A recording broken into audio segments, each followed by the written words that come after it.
হরে কৃষ্ণ, রাধে রাধে। তো বন্ধুরা, এখন আমি তোমাদের কাছে চলে এসেছি নতুন একটি ভিডিও নিয়ে। তো আশা করি তোমাদের অতি অবশ্যই ভালো লাগবে এই ভিডিওটা। আর যদি ভালো লেগে থাকে তাহলে লাইক, কমেন্ট ও শেয়ার করে দিবে।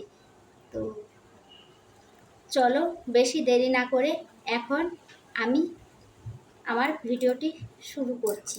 তো শুরু করার আগে বলি যে সকল সাধুগুরু বৈষ্ণবের শ্রীচরণে অনন্ত কোটি দণ্ডবত প্রণাম। আর সকল দিদি ভাই দাদা ভাইদেরও জানাই প্রণাম। আর ছোট ছোট ভাই ও বোনেদের স্নেহ ও ভালোবাসা থাকলো আমার তরফ থেকে।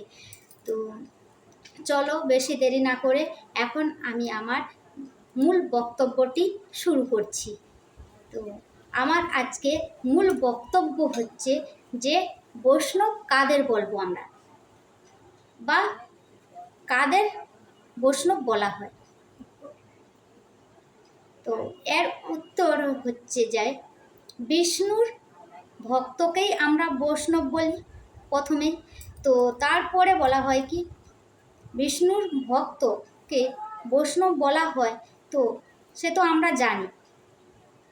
তারপরে কি হয় না, দশম থেকে ষোড়শ শতাব্দী পর্যন্ত সংস্কৃত এবং স্থানীয় লেখার যে ভক্তিমূলক বৈষ্ণব সাহিত্যের উদ্ভব হয়েছিল তা বৈষ্ণব উপাসনার একটি হিসেবে রয়ে গেছে।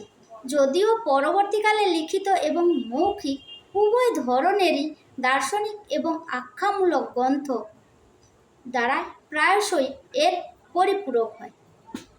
তো বন্ধুরা, আজকে এখানে এই পর্যন্ত। তো আমার ভিডিওটা যদি ভালো লেগে থাকে অতি অবশ্যই নতুন নতুন বন্ধুদের কাছে ছড়িয়ে দিও। তো দেখা হচ্ছে পরবর্তী ভিডিওতে।